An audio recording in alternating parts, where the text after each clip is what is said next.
Leader doctor عباد کہتے ہیں حکومت کی ہٹ دھرمی سے صوبے میں سینٹ الیکشن ملتوی ہوئے، اسپیکر اور وزیر اعلیٰ ٹائیگر بنے ہوئے ہیں۔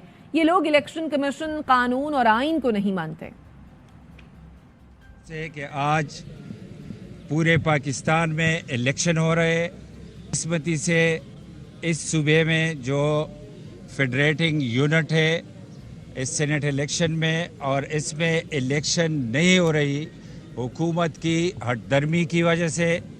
حکومت اپنا جو رول ہے وہ پلے نہیں کر رہا، اور ساتھ ساتھ اسپیکر صاحب جو ہے وہ بھی اسپیکر کے بجائے عمران خان کے ٹائیگر بن چکے ہیں، اور ساتھ ساتھ سیم صاحب بھی ٹائیگر کا کردار ادا کر رہے ہیں۔ فرسٹ ڈے سے کہا تھا کہ یہ کسٹوڈین آف دا ہاؤس ہے، لیکن آج کسٹوڈین آف دا ہاؤس غائب بھی ہے، اور اس ہاؤس کو کسی اجنبی کے حوالے کیا گیا تھا۔